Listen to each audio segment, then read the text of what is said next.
Hey everybody, welcome back to the channel. We are back for another track guide. This week, or this video, is going to be about the ARCA Menards car at the Legacy Phoenix International Raceway. This is the perfect example of why I made this channel in the first place. I ran a league here and had this track figured out a few months ago. Come back here to run the exact same car at the same track, and I couldn't do it. I forgot everything I learned. So I had to spend the first 2 days of this week taking time to remember how to drive this track and relearn a lot of things and talk to some of the drivers that I was in sessions with to figure all this back out. So that's why we made the channel. This is to avoid this. So now later on, myself and everybody watching this, you can refer back to it and say, oh yeah, that's right, that's what we did. So I'm really excited about this one. This is exactly what I was hoping for with the channel. So also, I'd like to say I apologize for the giant Filmora 9 watermark in the last video. That might not have bothered some of you. It really bugged me. I couldn't stand it. I was not happy with it.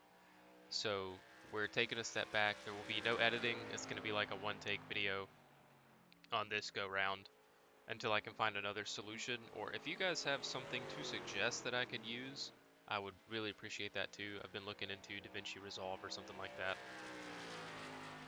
So anyway, enough of that business. Let's get into Phoenix and kind of the actual guide. As a note for this track, I like to move the brake bias towards the rear of the car a few clicks. So what I've found is that the setup in this car is kind of tight. I know it's kind of tight on entry. It's a little bit loose off, as you can tell, but it's kind of tight on entry. It doesn't really want to get down into the corner. So with the default brake bias, I end up just tearing up the right front tire. Some of the people I raced with at the end of the race would have maybe 80% right front or 83 even, and they were way ahead of me, and I was dropping back like a rock and I'd check it at the end of the race and I would have 68, 73% right front tire tread left. So I was really hard on that tire. So I moved the brake bias to the rear of the car some. Essentially what that's doing is as you get on the brakes, you're using the rear brakes more, so the back of the car kind of wants to slip out a little bit more on corner entry. So that is actually really helpful because you won't have to put as much steering input through the wheel to get down into the corner. You can kind of have the car slip around and actually drop itself into the turn. So I shift it back to, so if I'm at the black box, I shift it back at the start of the race to 1% towards the rear, which is 4 clicks to the left in this car. And then over the run, I'll try to pay attention, and if the car starts getting really tight and pushy into turn 1 or going into turn 3 or in the middle of turn 3, I will shift it back 1 click and see if that fixes it, so that I don't end up leaning on the right front tire way too much. When I did that, that really helped me pick up speed over the run, and so I started finishing like second and I think fourth after I started doing that. That was a big jump because the first 2 races I finished 13th and 12th, so that helped a lot. So now we're going to get into the qualifying lap, and we will go over it per usual, and then I will kind of talk about some of what I did afterwards. So I did set a personal best in this session of a 28.420, so that was pretty lit, excuse the pun. So we'll go over it real quick. Go to the in-car view here. I like to back it up a little bit. Sometimes what I like to do on my fast lap for qualifying is into turn 3, I'll actually hold it a little bit wide. I did not this time, but I still got a pretty decent lap. So we'll go through this. I'll be quiet and let you all watch it.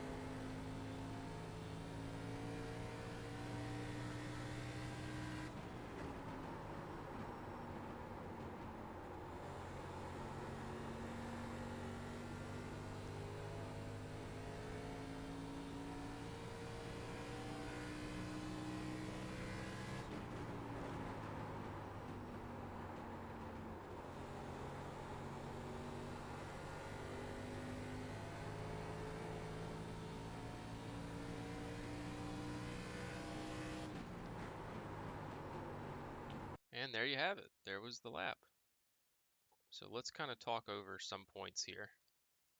One of the things that I struggled with here is pinching this entry down a lot over a long run. We'll talk more about that in a little bit, but it's kind of tough to gauge it for me for some reason. So anyway, getting down into this corner, it's a little bit later of a braking zone, a little bit heavier, then you ease off of the brakes and kind of drive the car down.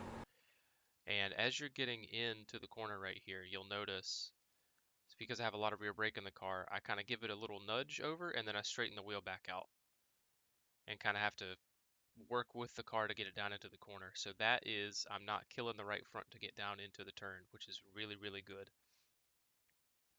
And then you kind of hug it down on this line down here and let it drive up. You might have to be careful with the throttle because it's going to get pretty loose off the corner. This turn is simple, just kind of go down towards the yellow. Now right in here, I like to brake really lightly. So I'll brake decently and then I'll ease off and really trail brake through the corner. And on a fast lap, I don't like to come too far off with this yellow, but as you'll notice, shortly after I'm into the turn, I go ahead and I'm off of the brakes down here and throttle, and I'm letting the car roll for a second, and then I pick it back up. So when I pick the throttle back up, you'll notice the car pivot just a little bit. And you want to hold it right there in that pivot point. You're getting a little bit of slip in the rear tires, and so you're kind of slinging the car around that turn, and you're not relying so much on the steering. You're turning with the throttle, and that's one of the keys to a fast lap in a Cup car or an ARCA car or anything like that. But I do like to let this roll through, that way you don't brake too much into the corner, because I found with turn 3, if you carry the brakes too far into the corner, then you kind of overdrive it. It wants to go up towards the wall quite a bit more, and you have to put so much more steering like into the car to get it to corner, so you're braking and turning with your right front tires, which is just, you're asking a lot at that point. So I like to let it roll through right here. So you'll see we let it roll, and then we pick up the throttle, and then the car kind of pivots, and then I hang the throttle right there, and then I finally kind of get back into it and have to play with the steering to keep the car where I want it. So we'll watch that at speed.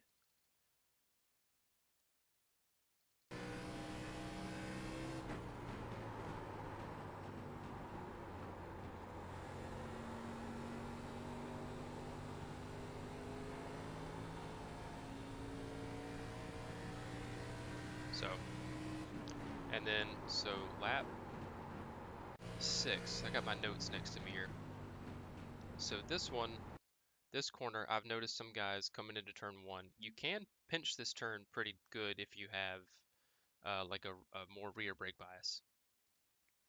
So sometimes the guys like to turn off somewhere in this Cup Series sign. They'll like to try to turn down. You can cut it down a little easier and run the yellow line like I did, like I'm going to do right here. So this is possible. It's a little bit harder to keep it down here, especially on an older run. And I struggled with getting loose like this coming out, because when I get back to the gas, I've got the steering wheel cut to the left so hard that the car just kind of wants to come around on you. And I did the same here. It's a little bit easier to do it on this corner. It's kind of a good way to sneak under somebody and try to get a pass done. Driving like that.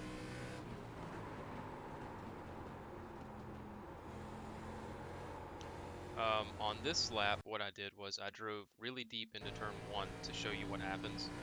So if you drive it in way too hard, it just kind of drives up towards the wall, and you have a really tough time getting it off of the wall or getting it back down the track. That's one thing this track's kind of notorious for. That turn 1 is pretty brutal because it's so important. You've got to get speed out of turn 1 if you're going to be fast around a lap, because as you can see, like the little kink that they call turn 2 isn't really much of a turn here, so it's full throttle anyway, so you're carrying all this momentum out of turn 1 to get down this part of the track, so it's a vital portion of the track.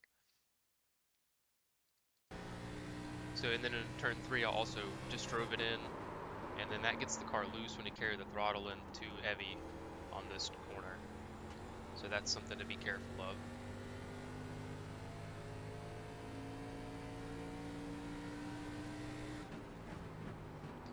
another trick that I picked up this week is into turn 3, you can kind of diamond the corner. So you can go in like maybe in the middle of the track and let it ride up a little bit and then cut the car back down and get speed coming out of turn 3 if you want to try to make a pass on somebody down the front stretch. So here's an example of diamonding. You go in kind of in the middle, you let the car ride up, and you give it some gas and cut it back down so you get a straighter run out of the corner. And if somebody doesn't do that in front of you, then you can gain a pretty good bit on them coming down this straightaway right here, and you can kind of make the pass in here, or maybe you'll at least get side by side and you can race it out. And then another example here is lap 19. What I've done here is I've picked up the throttle too soon. So I drove in, I picked up the throttle earlier than you should have and kind of harder, and the car really just comes out from under you. You want to be smooth on the throttle inputs coming out of that corner. So you don't want to treat it like a light switch with just an on off. You would like to come into the throttle maybe 50% and see if the car sticks 60%. And if it does, then you can kind of just roll on into it real good. And then ignore me tapping the wall right there. And then, so coming into turn 3, if you do the same, pick up the throttle too hard, right here, it just, the front of the car kind of picks up, it wants to go straight, but then it snap oversteers on you, and then you end up doing this. And you don't want to do that in the middle of your race. So that's mostly the guide for Phoenix. That's kind of a lot that I've picked up over the last couple of days of running this track. Key points is going to be shifting your brake bias back towards the rear to try to keep pressure off of that right front tire, and easing it into turn 3. If you continuously dive it real heavy into turn 3 trying to get under somebody, you're going to end up wearing the car out, and then by the end of the run everybody's going to be kind of running away from you. So that's a tip. And the braking tip that we talked about on the qualifying lap, you want to be into turn 1, you can kind of brake real heavy and you want the car to almost kind of come around. You'll have to straighten out the steering wheel to fight with it. And then in turn 3, you want to brake a little bit, but you mostly want to lightly trail brake into the turn and just let the car scrub off the speed as you're going around the corner, so that you don't overslow the car.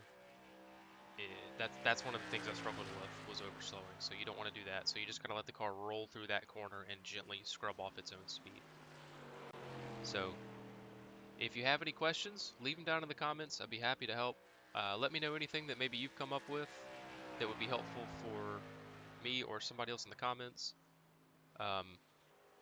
If you like this paint scheme, I'll leave a link to it. I actually created this with my own trading paints. This is one of my favorite schemes growing up. It was a local driver named Keith Woody.